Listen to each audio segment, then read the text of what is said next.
Oi pessoal, tudo bem? Sejam todos bem-vindos, todas bem-vindas. A gente está aqui para o segundo módulo do nosso curso e nesse segundo módulo a gente vai falar se... Vamos falar um pouco sobre voz e tem uma pergunta que me persegue e aí eu quero deixá-la porque eu acho que é interessante a gente refletir sobre isso antes mesmo de começar a falar sobre isso, que é, podem as mulheres falar? As mulheres podem falar? E mais do que isso, quando elas falam, elas são ouvidas. Eu, enquanto mulher, enquanto periférica, enquanto uma pessoa que vivencia totalmente essa cena de saraus, essa cena de slams, essa cena da literatura periférica e marginal, muito antes de ser uma pesquisadora, né? Muito antes de estar na academia, eu vivenciei isso e eu vivencio até hoje. Isso sempre me perseguiu, né? Quando eu falo, alguém escuta. Quando eu tô falando, tem alguém prestando atenção. Eu, enquanto mulher, o que eu falo é relevante, é importante, muda alguma coisa. E aí, sempre, né? Antes mesmo de pensar, enfim, em curso, em mestrado, eu já tinha esse questionamento, já tentava ler várias coisas sobre isso, tentava pensar sobre isso. E aí foi lendo um livro do Alejandro Reis, que é um pesquisador mexicano que também se debruça sobre a produção periférica de literatura no Brasil. E escreve muitíssimo bem também sobre isso, então fica até a dica. Ele tem uma personagem feminina interessantíssima num livro que chama Rainha do Cine Roma, se passa em Salvador. É um livro fantástico, fica a dica para quem gosta de literatura marginal e periférica, não tem nada a ver com o assunto, mas ou tem tudo a ver, fica essa dica, é um livro excelente. E então, quando eu estava lendo o livro dele, que é a pesquisa dele, né, que foi publicada, ele falava sobre um livro de uma pesquisadora indiana que ela questiona, podem os subalternos falar? E ele fazia um contraponto de tipo, o que esses subalternos falam é ouvido. O livro dela é esse livro aqui, tá? É uma pesquisadora indiana, é um livro muito usado, ele é muito usado por acadêmicos, ele é muito debatido, ele é muito rebatido, né? E ele é um livro provocador, ele é um livro que questiona, não é um livro muito gostoso de ler, mas é um livro importante. E tem a questão da palavra, né? Eu uso esse livro muito na minha pesquisa, eu uso muito a palavra, mas muito num sentido de fazer uma provocação, porque eu não gosto da palavra subalterno, eu acho que ela coloca a pessoa como menor, como inferior, e eu acho que ninguém é, né, menor ou inferior, mas então acho que periférico cabe melhor, mas tratando de uma pesquisa, se tratando do que a gente quer debater aqui, eu uso e uso bastante. Vocês vão ver aí na sugestão de leitura, que eu coloco o capítulo 2 da dissertação, eu até uso bastante essa questão de pode o subalterno falar e tudo mais. Mas o que eu queria trazer é, quando esse subalterno, enfim, esse periférico fala, ele é ouvido. Então a gente pensando nessa formação dos saraus, das publicações, dos autores marginais periféricos que se deu no começo do século, e esse movimento, enquanto a gente trata isso como um movimento, essas pessoas são ouvidas, né? Essa voz que é amplificada garante com que olhem para essas pessoas e que tenham interesse no que elas têm a dizer, no que elas estão falando, no que elas estão pontuando, no que, né, no que está sendo dito por aquele grupo. Porém, quando é uma pessoa só, isso acontece muito difícil. Mas, para além disso, e eu também me incluo nisso, porque eu acredito que eu já tenha falado e talvez até escrito isso, é muito aquele lugar comum de os saraus deram voz para a periferia, projeto dá voz a escritoras de literatura marginal, slams dão voz a reivindicações sociais, quando na verdade ninguém dá voz para ninguém, porque todo mundo já tem a sua voz. O que esses movimentos fazem é muitas vezes amplificar essa voz para com que ela seja, fazendo com que ela seja ouvida, né?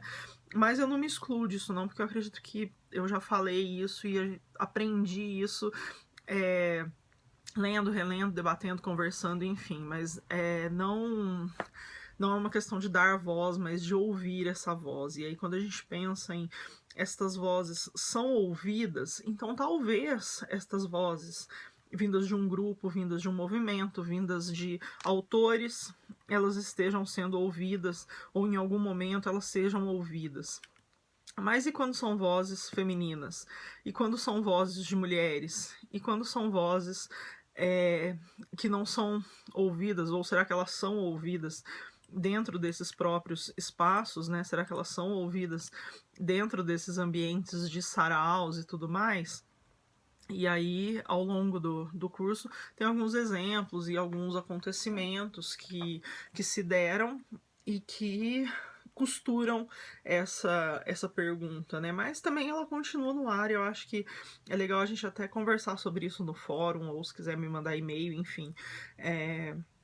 Pra gente falar um pouco sobre isso. Quando é uma mulher falando, e uma mulher ali à frente do microfone, naquele momento mágico, onde tem, sei lá, 200 pessoas para ouvir o que o outro tem a dizer. E um outro ponto legal do saraus é justamente esse, é que você vai no sarau para ouvir, né? Muita gente fala, eu vou no sarau falar minha poesia.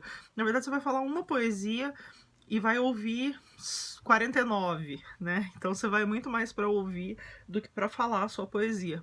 Óbvio, você também pode falar, mas é muito mais um exercício de audição e de ouvir o que o outro tem a dizer e de olhar para ele enquanto ele diz, do que um exercício de vou falar, né? Vou gritar a minha poesia, vou cantar a minha música. É muito mais esse exercício de vamos ouvir, né? E será que nesse exercício de vamos ouvir, as pessoas que estão ali estão dispostas a ouvir o que as mulheres têm a falar? Assim, tem um exemplo, tem até um vídeo sobre isso, que foi um movimento que algumas frequentadoras de sarau fizeram já há algum tempo. Foi uma mordaça que ocorreu quando uma delas ocorreu um episódio de machismo dentro do sarau. E aí todas elas fizeram uma mesma poesia no microfone, e aí chegou um momento que elas pararam de chamá-las ao microfone, e aí elas criaram esse movimento, o Mordaça, e elas para rebater isso mesmo, né? Tipo, para mostrar que a mulher muitas vezes é silenciada, para mostrar que o que a mulher tem a dizer nem sempre é considerado, nem sempre é bem recebido, nem sempre há disposição em entender, em aceitar, em querer de fato ouvir o que essa mulher tem para falar. Um outro exemplo, é um exemplo prático, e aí quem frequenta sarau sabe, quem não frequenta pode passar a frequentar e também observar isso. E Islã, a mesma coisa. Quantas mulheres que vão ao microfone em uma noite, quando não é um Islã ou um sarau temático feminino? E quantas iam há 10 anos atrás, né? E aí esse exercício de observar isso faz com que a gente tenha um outro olhar sobre a literatura feita pelas mulheres e sobre como, né, não há disposição em ouvir essas mulheres nesses espaços na maioria das vezes. E mais, quantas mulheres aparecem convidadas desses eventos, aparecem convidadas desses saraus, aparecem convidadas de eventos literários e tudo mais. Quantas mulheres e quantos homens, né? Eu não quantifiquei isso na pesquisa, né? Eu quantifiquei mais a participação em antologias e tudo mais, mas quantas dessas mulheres aparecem dessa forma, como destaque, como mulheres convidadas a falar? E quando e quando elas são convidadas a falar, quanto de público tem para escutá-las? Quanto de público tem para ouvi-las? E quando uma mulher lança um livro, ela vende o mesmo tanto que um homem?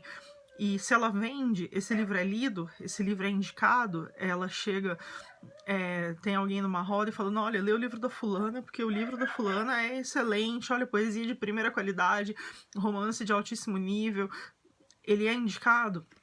Então, na verdade, essa pesquisa nasceu também, né, muito desses incômodos e muito movida por isso, assim, por essa falta de equidade, por essa falta de disposição em ouvir o que as mulheres têm a dizer, né? Quantas e quantas vezes eu tava num sarau e aí uma menina ia no microfone e eu ouvia algum cara falar atrás, ou mesmo outras meninas falarem atrás: ah, mas lá vem ela fazer aquela poesia feminista de novo. Ah, mas as mulheres falam só da mesma coisa, todas falam da mesma coisa, todas falam do mesmo tema. As mulheres não têm outro tema para falar, as mulheres falam só sobre isso, né? E quando na verdade, será que é só sobre isso? Ou, enfim, será que isso é o que é mais latente e elas precisam falar sobre isso, né? Elas têm que debater sobre isso, elas têm que, né, que ir à frente de um microfone e todas falando da mesma coisa. Isso não quer dizer muito, isso não quer dizer que aquilo não está sendo ouvido e que ele precisa ser repetido o tempo todo como um disco riscado para que, né, para que alguém olhe, para que alguém ouça de fato o que está sendo dito, né? Então, é muito isso, assim, né? Tipo, voz, de fato, essas mulheres têm, mas será que essa voz, né? Essas vozes, elas são ouvidas? Será que tem gente disposta a ouvir essa voz? E, assim, hoje, né, 2017, eu fico muito feliz porque eu tive um número surpreendente de inscritos nesse curso para ouvir o que eu tinha para falar e para ler o material que eu tinha selecionado e para discutir, para saber mais sobre essas mulheres. Então, quando a gente tem isso, significa que alguma coisa tá mudando. Mas, sei lá, há 10 anos não era assim, há 5 anos atrás não era assim, né? E isso vem. Eu trago dados mais adiante, assim, sobre a questão das publicações, mas as próprias pesquisas, as próprias publicações, não existia sequer essa preocupação com as mulheres, não existia sequer essa preocupação com essa equidade, né? Tipo, vai ter o mesmo número de mulheres, o mesmo número de homens. Era uma coisa muito assim, é assim mesmo e vai ser assim, tem mais homem, mas é normal ter mais homem, né? Tipo, a gente tá aqui no sarau e tá confraternizando, e tá no slam e tá confraternizando, e é normal ser um homem convidado, é normal ser um homem lançando seu livro, né? E quantas vezes, inúmeras vezes, milhares de vezes eu ouvi: ah, mas a literatura das mulheres não é boa. Mas as mulheres, aquela menina escreve, mas é tão fraquinha as coisas dela. E acho que no documentário que eu deixei no módulo 1, as meninas respondem muito sobre isso, né? Eu quis muito perguntar sobre isso, e elas falam sobre, né, sobre elas nos saraus, elas nos slams, essa importância dessa voz, e acho que na verdade elas respondem muito melhor do que eu aqui nesse módulo falando, né, e discutindo sobre isso. Na verdade, eu tô aqui divagando sobre coisas que eu ouço e coisas que eu vivencio, mas quantas e quantas vezes é dito isso, né? Ah, mas as mulheres não têm uma literatura boa, as mulheres não falam bem, as mulheres, né? Que literatura feminina, né? Que literatura ruim. Quando sequer essas pessoas que estão dizendo isso leram algo sobre as mulheres, né? Elas não leram nada sobre isso, né? Elas não, sequer elas tiveram interesse de pegar um livro feito por uma mulher e ler, e entender, e procurar saber de outras mulheres, e de saber quem são essas mulheres e sobre o que elas estão escrevendo. Isso não acontece, né? Então, é extremamente complicado, é extremamente silenciador, né? Também dentro do movimento, que o que não deveria acontecer, ou sei lá também se não deveria, mas o que acontece, acontece muito, né? Então, um movimento que ao mesmo tempo é revolucionário, que ao mesmo tempo é empoderador, né? Também tem umas questões com essa palavra, mas que ao mesmo tempo é um movimento que dá visibilidade, né, para as pessoas periféricas. Ele dá visibilidade para as pessoas, mas não necessariamente para as mulheres periféricas, né? Então tem esse recorte de gênero aí, que é um recorte que a gente precisa tratar, porque é um recorte que, enfim.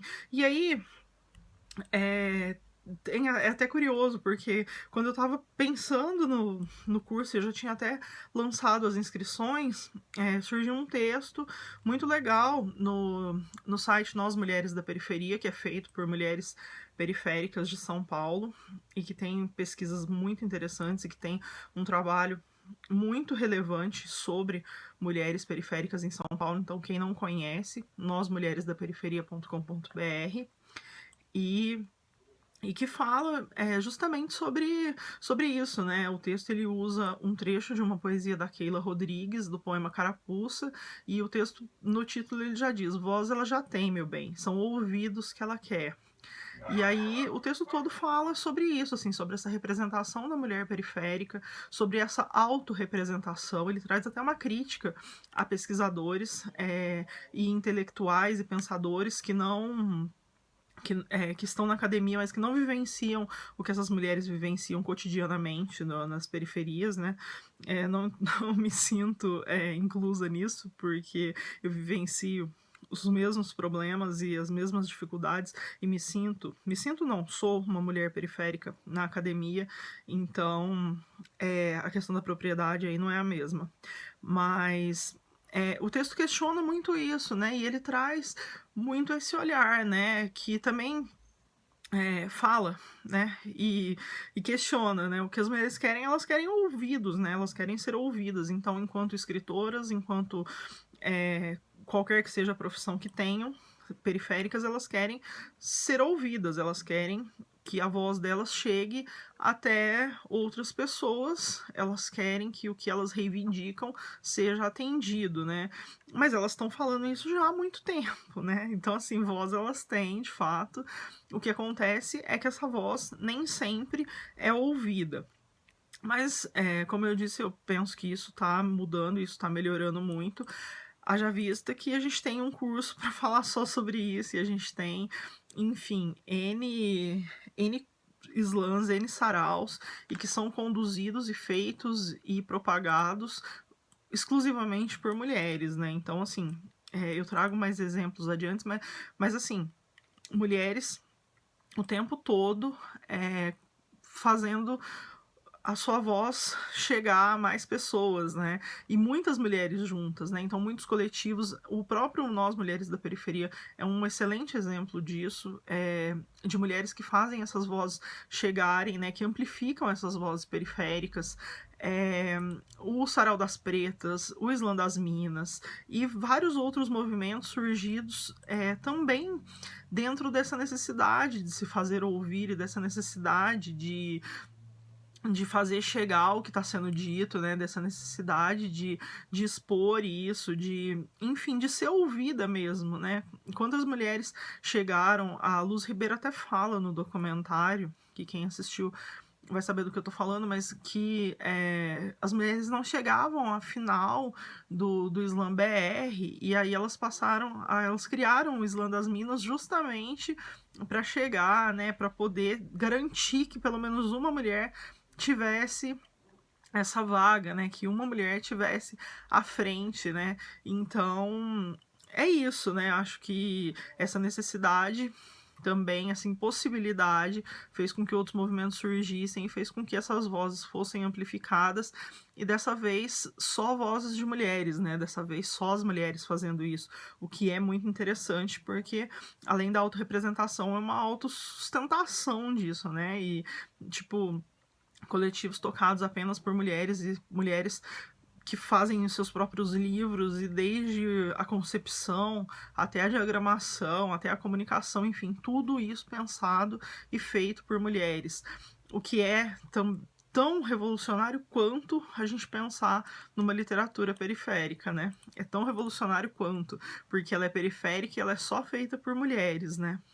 Nesse módulo, eu tinha pensado e trouxe, né, nos textos e tudo mais, algumas discussões sobre o sarau da Cooperifa, que é o sarau mais popular, né, que existe e que se mantém em atividade já há 15 anos no extremo sul de São Paulo, né, da zona sul de São Paulo, e que tem passagens interessantes em relação a isso, que tem uma musa que fala no nosso documentário, que é a Rosidória, que tem uma publicação já bem antiga, bem de quando o sarau surgiu, e que tem um movimento que acontece anualmente no mês das mulheres, que é o ajoelhaço, quando os homens se ajoelham e pedem perdão pelos erros cometidos durante todo o ano e durante todo o século, enfim, durante, né, desde que o mundo é mundo.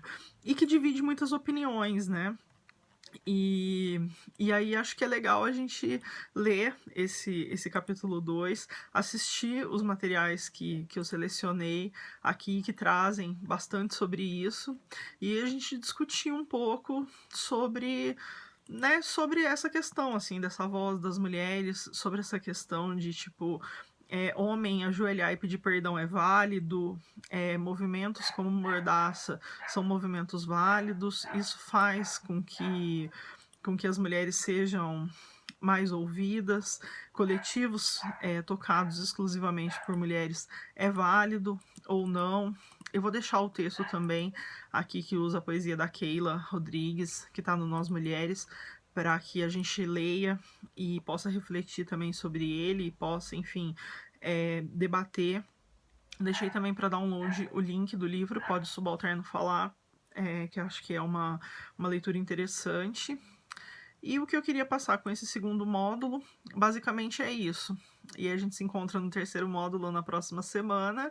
E qualquer dúvida eu tô super à disposição. A gente pode conversar, qualquer que seja o momento, por e-mail, enfim, pelo fórum. Estou à disposição. Espero que vocês estejam gostando. Para mim está sendo muito legal reviver e olhar algum tempo depois para a pesquisa e olhar de novo para essas mulheres e ir sempre me atualizando. Então, muito obrigada. E a gente se vê na próxima semana. Beijo, tchau, tchau.